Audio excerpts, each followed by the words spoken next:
Welcome, friends. Welcome to the new course, Network Theory. We are at now second module, which is AC network. The various aspects of AC networks are fundamentals of AC, how AC voltage or current is generated, then conception of phasors, and then various terms related to with this AC alternating quantities, and there after we shall see if AC supply is applied on the different different components of electrical network, that is resistance, inductance, capacitance, or maybe combination of any two, RL, RC, or maybe RLC. What will be the response of each network? So we shall see these aspects in this module. So first we shall move to the first topic, that is how we can generate alternating EMF. This is our first topic. Now consider figure 1. This is a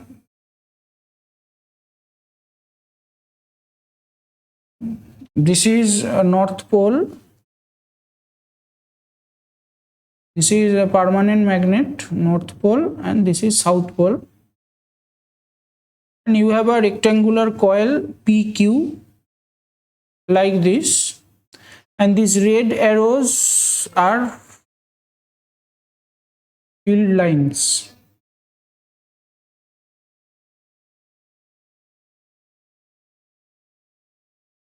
Now let us assume that a rectangular coil PQ is rotating in anticlockwise direction.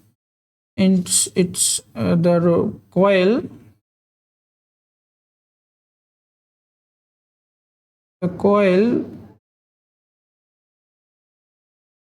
PQ rotating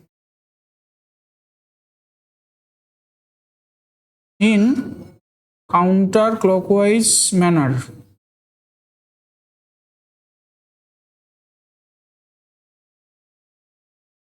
Let us see what happens.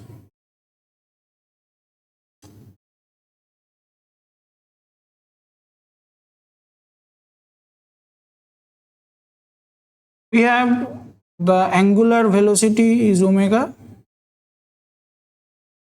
Angular velocity is omega, with which it is rotating. Now let us say this PQ conductor has the initial position is this. This is the initial position. Okay. Now this is Q, this is P.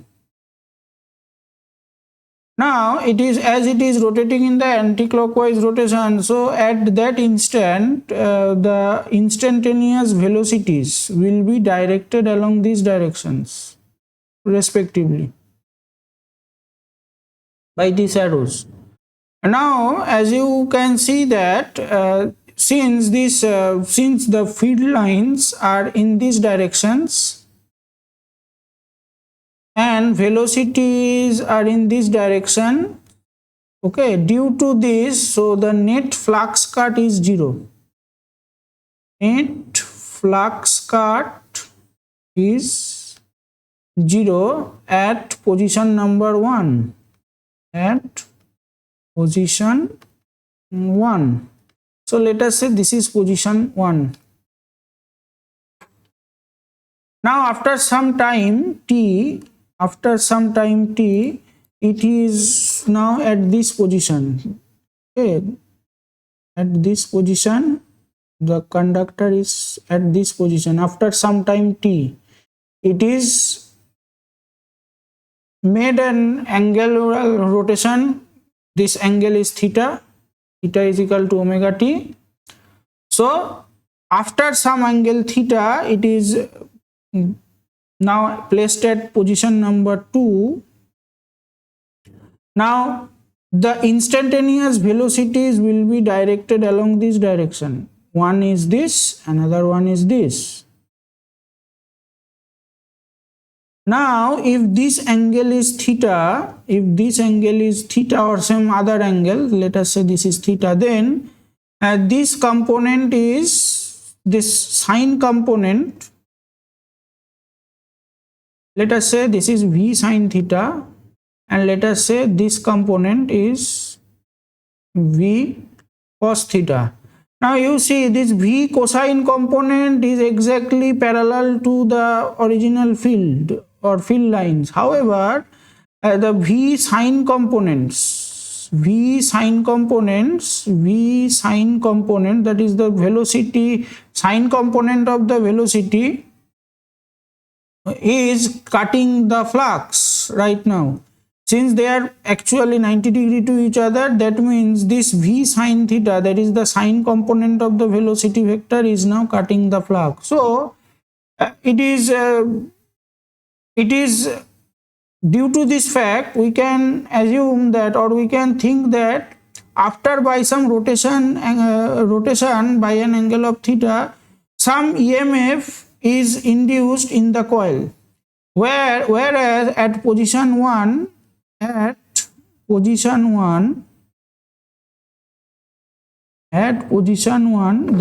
is no EMF is induced. There is no EMF is induced. At position 2,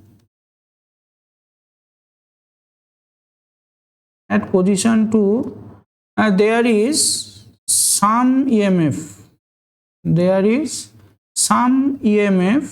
Is induced in the coil.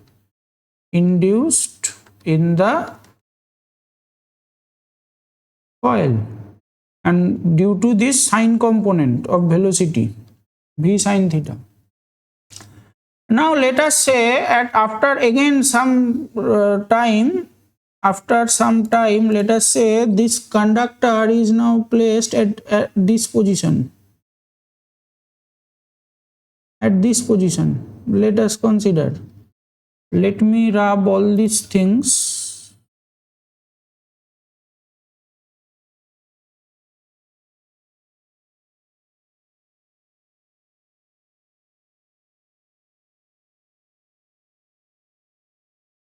So now let us say now the conductor is rotated by an angle of 90 degree. So this point is now Q and this point is now P. Now the instantaneous velocities now will be directed along this direction. So due to this position, let us say this position is position 3. Now at position 3,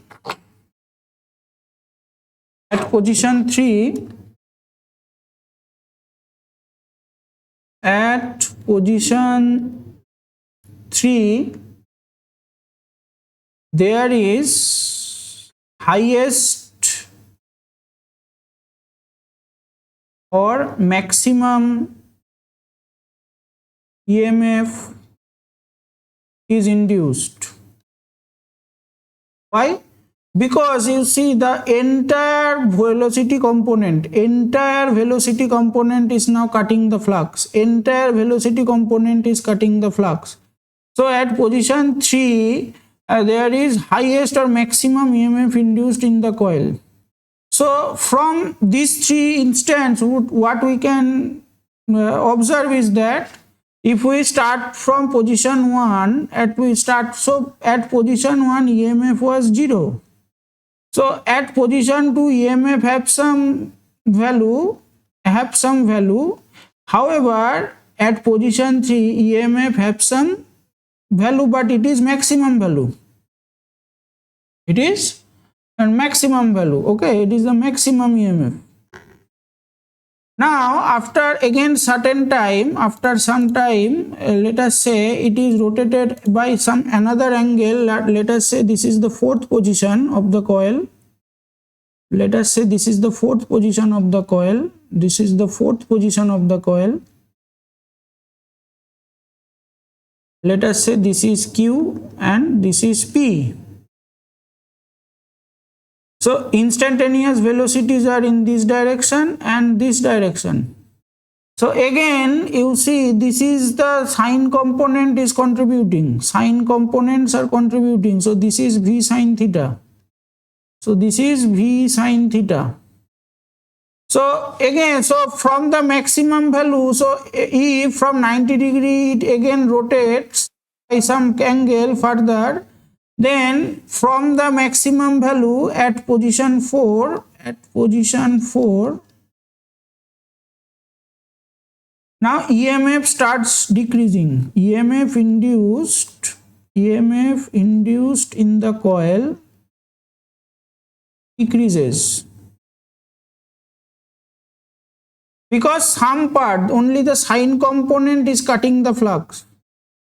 So in this way, if it is rotated by an angle of 180 degree, that means let us choose some other color.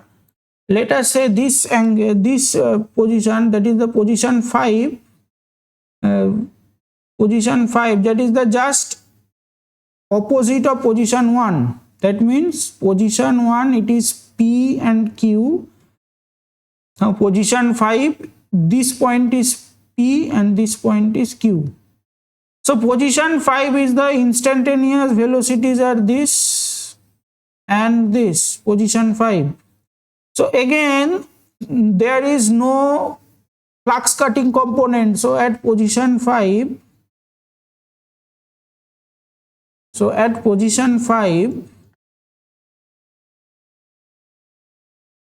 at position 5 again EMF is 0.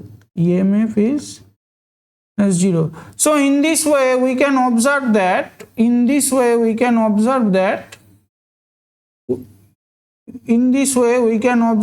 start with a 0 value, then it is increasing up to a maximum value, then it is start decreasing, and at 180 degree rotation it is again 0. Further, if it is rotated again in the same direction, it will again increase, but now in the negative direction, because the conductor now moves under the influence of the south pole. So it is again increasing in the negative order. At 270 it will attain the maximum peak in the negative direction. Again at 360 degree it comes at this position.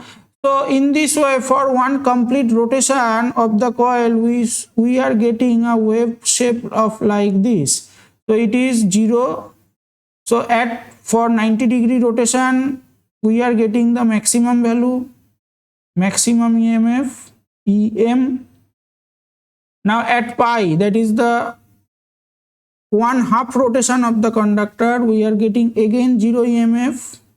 Now further if we go, then another 90 degree rotation, we are getting the negative peak, minus EM, and finally one complete rotation, it is coming to the 0. So in this way a wave of this type of nature comes. So if a conductor is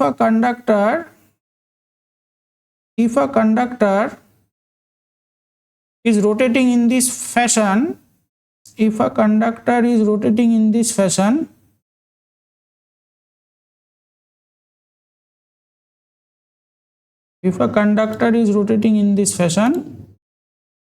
anti-clockwise direction with the angular velocity omega, then we should get an alternating EMF. We should get an alternative EMF induced in the coil. Now, if let us say it is placed at the 0 position or position number 1. Let us say this is P, this point is P, and let us say this point is Q. Now, these field lines are perpendicular to the plane of the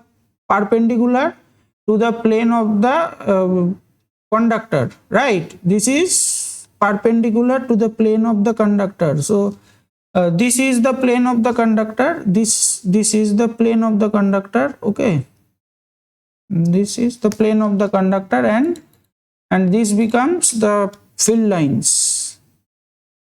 So basically they are perpendicular.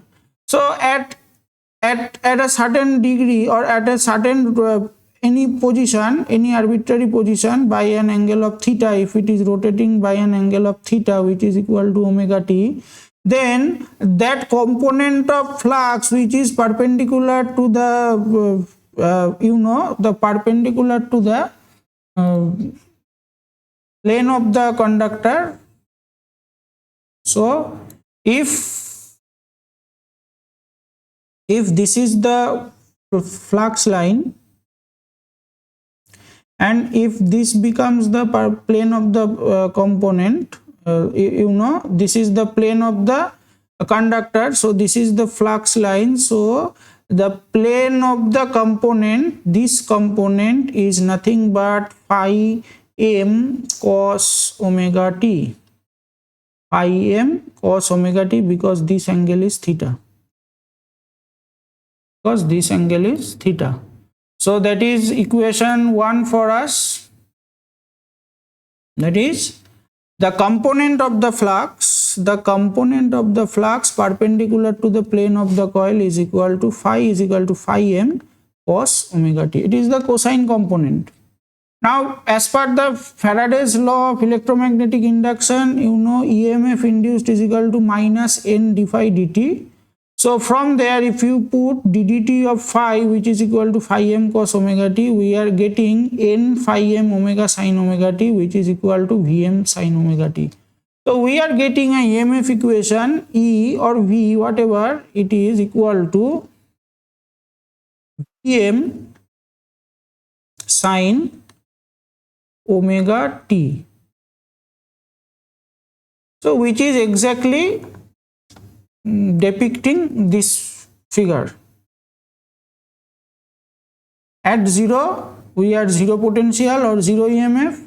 At 90 degree we are getting highest value. At 180 degree again we are getting 0. Now further rotation in the negative direction. Now this positive half cycle, it is under the influence of north pole. Now it is under the influence of the negative half cycle, comes under the south pole, influence of the south pole. So from pi to 3 pi by 2, it increases in the negative direction, and it attains the maximum value in the negative direction at 270 degree, and one complete rotation again it is 0. So in this way we are getting an alternating EMF voltage. And similarly, for current equation as well, we can write I is equal to Im sin omega t. This is Vm sin omega t, and this is Im sin omega t. Now let us say the conductor is now initially at position A. It represents as it is understood that it induced 0 EMF. It induced 0 EMF. Now if the conductor is by some angle theta, if it is at position B, so it will induce some potential B, this much. So this B actually representing this point. So again, after another time, if by some rotation it attains position C, so it will induce a EMF of this much, C. Conductor is placed 90 degree rotation, or it is placed parallel to the field. This is the direction of field lines. So it is when the conductor is placed parallel to the field, so this D point is actually representing the highest EMF induced. So in this way, one complete rotation it represents, it is E, which will be again representing this value. This is E. Like if the conductor is rotated by an angle of 180 degrees, so it represents F. Again, it is attaining 0 value, 0 EMF. So from G, So now EMF is EMF is inducing, but in the negative direction it is increasing. So this is the G. So it is, this value is G. So at 270-degree rotation, this is actually H, that is the maximum value. In the negative direction it is the negative maxima. And finally we will, for one complete rotation, J at 2 pi, again we are getting 0 value. So these are the different positions of the conductor through which we can get different voltage, and we are getting a voltage like, we are getting a rough sketch, or it is like a sinusoid like sketch. It is representing the sine wave. So for the positive half cycle, the conductor is influenced under north pole, and for the negative half cycle, the conductor is influenced under south pole.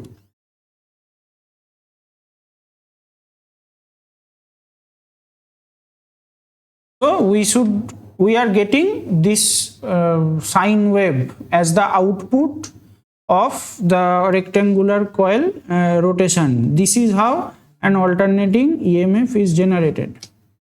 Now let us consider different positions. Let us say this point A. Let us say this point A. Let us say this point A. Now point A is representing a 0 EMF. So it is rotated by an angle of theta. So let us say theta equal to 0 degree. So if we plot omega t, that is E is equal to EM sine omega t. So if we put sine omega t is equal to 0, then EM sine 0, that will be equal to 0. So that is why at point A it is inducing 0 EMF. So we represent position, actually this position, representing this position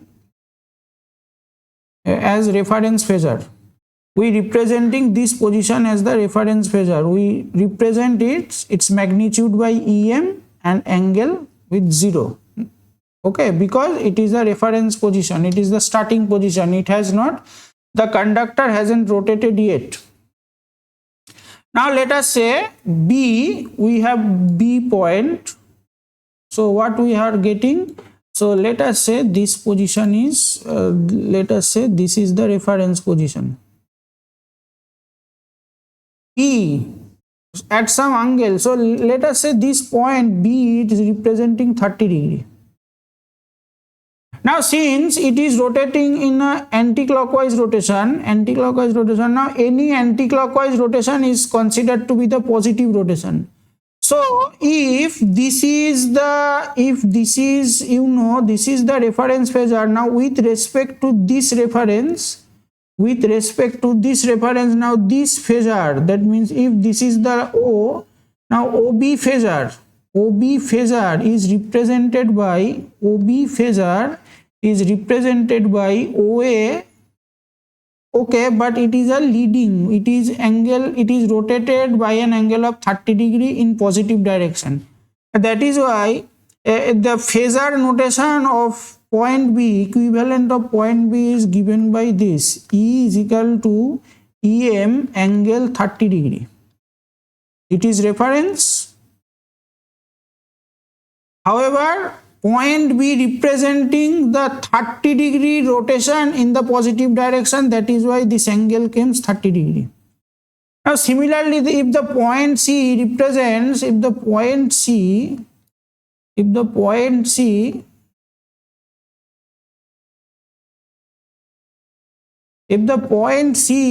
is rotated, or if point C represents the 60 degree, let us say point C represents 60 degree, That is why it is actually represented like EM. The magnitude is constant, but it is rotated by an angle of 60 degree in the positive direction. That is why this angle 60 come. So in this way, at each point it is mentioned, or each point from A to J, each point is represented by its own angle. Like point D, it represents 90 degree rotation. That is why it is represented by EM angle 90 degree. Point E, this point is rotated by an angle of 135 degrees, so it is represented by an angle of 135 degree rotation in clockwise direction, in anti-clockwise direction, that means in the positive direction. So in this way, any position of the conductor can be represented by its equivalent phasor notation. Like if the conductor is placed at this position, this is considered to be the reference phasor, and this EMF should be considered as EM angle 0. Now any further rotation respect to this reference phasor, this is reference phasor. Now any rotation with respect to the reference phasor is considered to be EM by some angle theta. Let us say this is theta, then it is equivalently said that this phasor is EM at an angle theta. What is theta? Theta is the angle of rotation in counterclockwise direction, which is considered to be the positive direction. Now similarly, again another example, if any phasor is represented by this angle, then it can be represented by, let us say this angle is beta.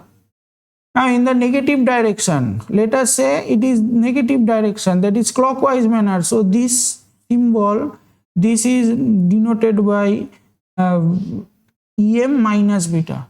So in our electrical engineering, this symbol is normally referred as lagging phasor.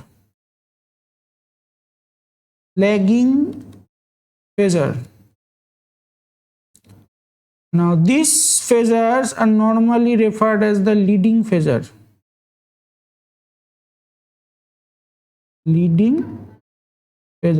With respect to the reference, of course, with respect to our reference, the reference is the measurement point through which we can measure. So this EM angle theta is the leading, because it is advances the reference phasor by an angle of theta, and this phasor EM minus angle beta, this is called lagging phasor, because it retards or it lags behind the reference by an angle of beta.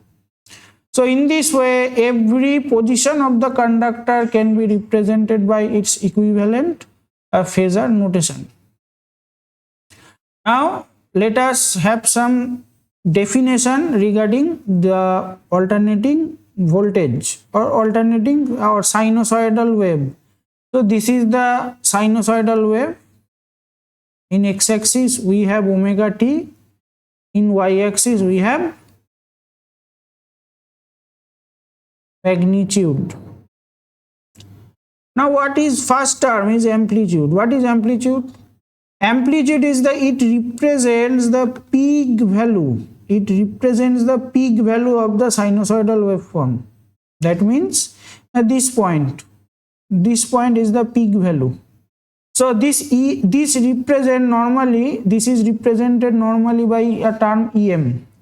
So it is you see it is written point D of figure 2.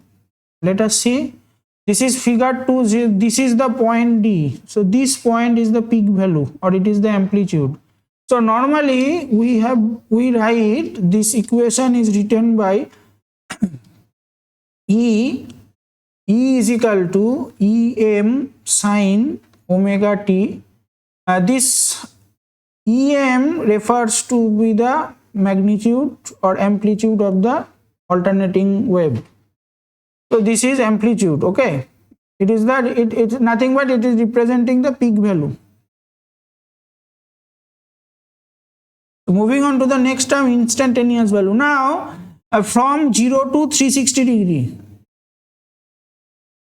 it has n number of data points, right? From 0 to 360 degree, it has n number of data points. So instantaneous value means it represents any point at any point, any data point, it represents any data point at any point of time. If we choose this point, so we say this is the instantaneous value of let us say this is the instantaneous value of the alternating wave at this instant. Let us say this angle is theta. So at theta instant, the instantaneous value, let us say this is x. So this is called instantaneous value. So the next term is cycle. Now cycle is one complete set of positive and negative values. So this becomes one cycle from 0 to pi, then pi to 2 pi, it becomes a complete cycle. So complete cycle refers to from 0 to pi and pi to 2 pi. So you know from 0 to pi it is under the north pole influence of, and pi to 2 pi it is under the south pole.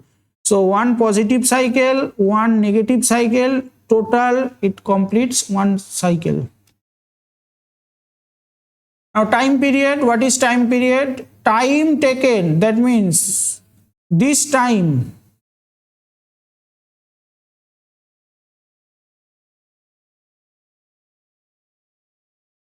the time taken, how much time it takes to complete one cycle. How much time takes to complete one cycle, this time is called time period. So let us say this time period, time taken to complete one cycle, normally it is represented as T, capital T. So it is normally represented as capital T. Now frequency, what is frequency? Very important term. Now frequency is what? Number of cycles in 1 second. That means at t seconds we have one cycle. So how many cycles can be completed in 1 second? That number is called frequency. So in our country we have a frequency of 50 Hertz. That means, what does it mean? That is 50 number of cycles. 50 number of cycles completed in 1 second. So we can say that T is equal to 1 upon F, that is 1 by 50, which is equal to 20 microsecond, which is very important relation, that for 50 Hertz signals time period is 20 millisecond. For 50 Hertz signal time period is 20 millisecond. It's very, very important relation.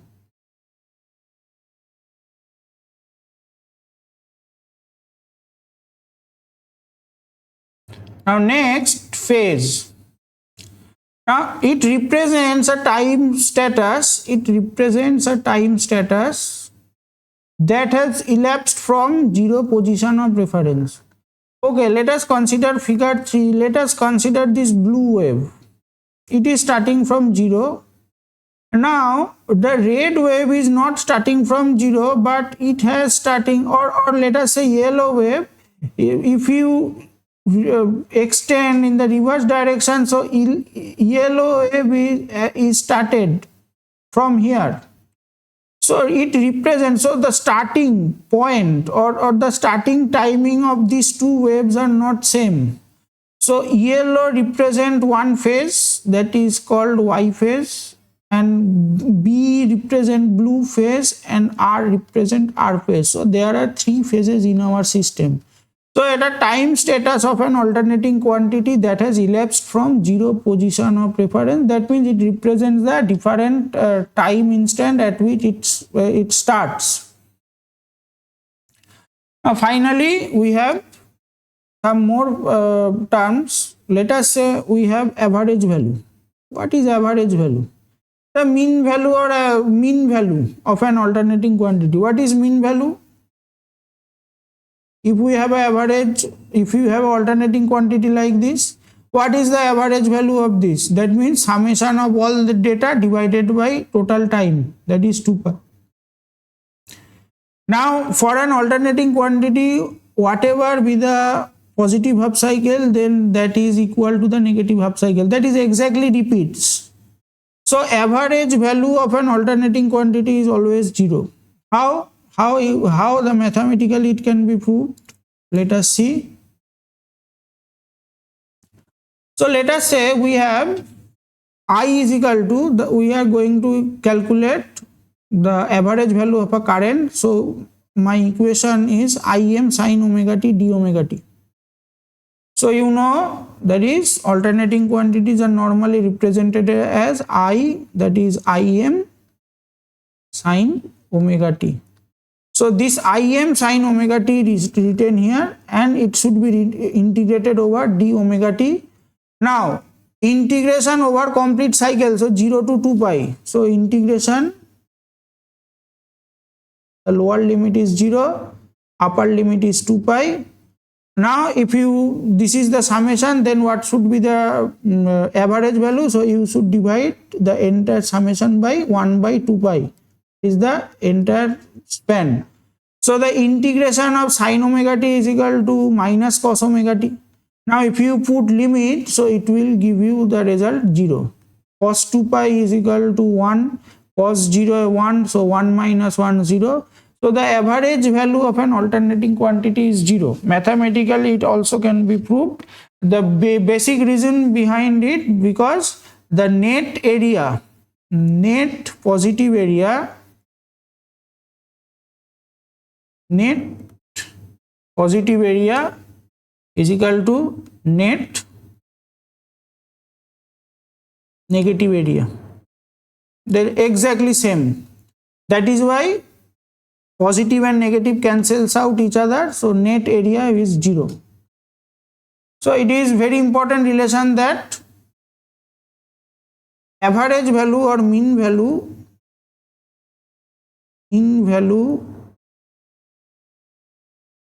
an alternating quantity of an alternating quantity over a complete cycle. That is a very important statement. Over a complete cycle. This is a very important statement. Over a complete cycle is always 0. It is a very important relation. So however, so if it is a 0, then another attempt is taken that, so then what is the mean value of the half cycle? So if we want to calculate the mean value of the half cycle, then you need to divide the summation. First you need to integrate from 0 to pi, because this represents the half cycle from 0 to pi. That is why it is the integration has been carried out 0 to pi, and the summation is to be divided by the time span of the positive half cycle, that is 1 by pi. So this represents the equation. So the sin omega t represent cos omega t. After integration, if you put limit, it will give you a relation 2 Im by pi, which is equal to 0.637 Im. 0.637 Im. Now that is the problem here. So if we calculate the mean value of alternating quantities always gives us 0. So what is the solution? The solution is that if this is the alternating voltage, or any alternating quantity, first thing you need to make that this negative part has to be made positive. So if this negative part needs to be made positive, then if some can make that, so it will look like this. If that negative part is to be made positive, it should be looking like this. So if somehow this negative part is to be made positive, then there is no question of zero value, because all are becoming now positive. So that thing, we are only the way we can make the negative thing is positive by squaring. We can square. So if we square the entire wave,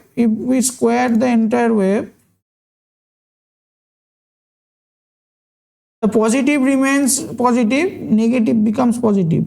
Okay, because you see minus 1 square is what? Minus 1 square is 1. And plus 1 square is also 1. So positive remains positive, negative becomes positive. So if we make square, then it will become positive. Now you take the mean value. After taking the square, you take the mean value. Now what is the problem with this? That if I square it, then it will be not matched with the original dimension. Then after taking the mean value, first you take the square, then you take the mean value. After considering these two, then you again find the square root.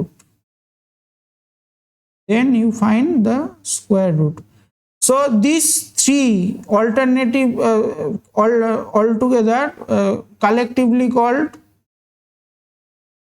root, mean, square, or in short RMS. So in alternating quantities in AC, we always consider RMS value. Root mean square. What is root mean square? First we squaring I square sine square omega t.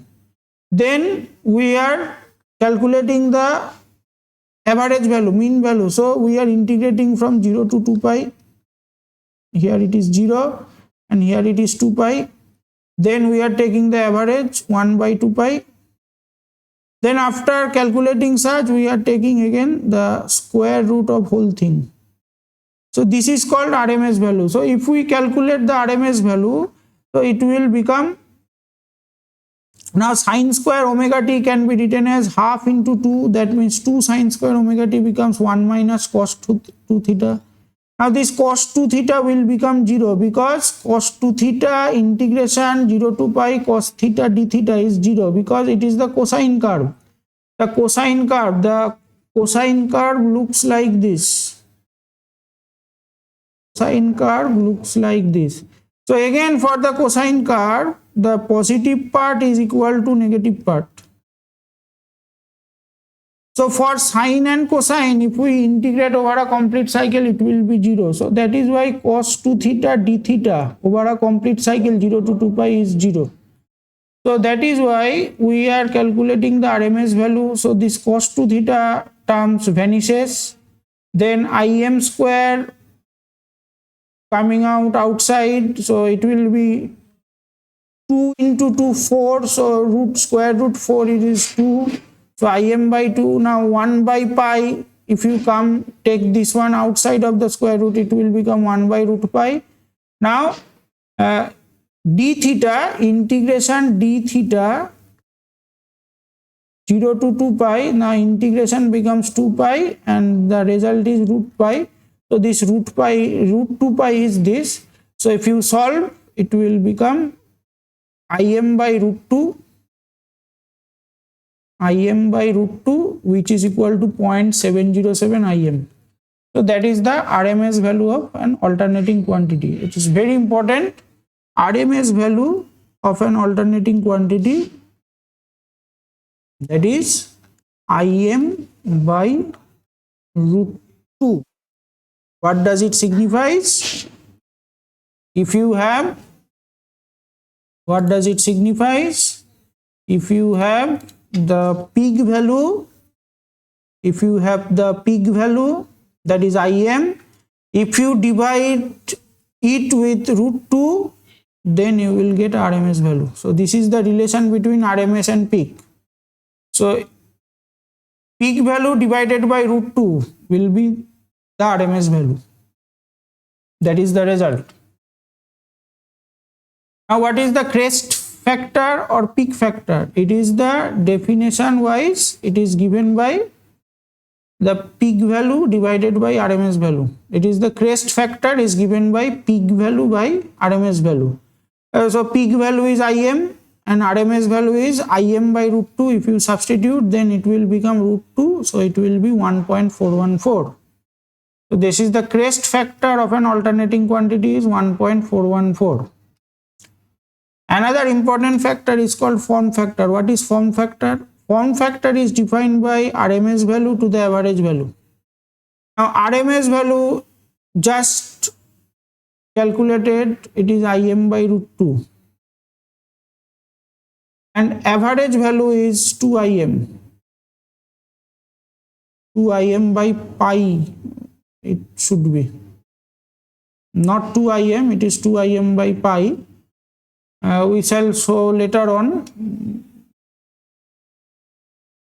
Then it should be, yes, it is 2Im by pi. This value we are using. So if you solve this, you will get 1.11 as the value. So form factor of an alternating quantity is always 1.11. Form factor of an alternating quantity is always 1.11. So with this, I am ending this. So we have seen the general conception how to generate AC voltage, and we have seen the phasor notation concept that depending on the position of the conductor, we can represent the alternating quantities in equivalent phasor notation. And then we have seen some related terms relating to an alternating voltage or current signal, which is average value, peak value, frequency, time period, and something form factor, RMS value, importance of RMS value. In AC we always measure RMS because average value is always 0. So if you consider the overall cycle, average value or mean value will always be 0. So we must consider the RMS value. So in case of AC, we measure RMS value. So these things we have seen. In the next class, we shall see some numerical problems on these topics. Thank you.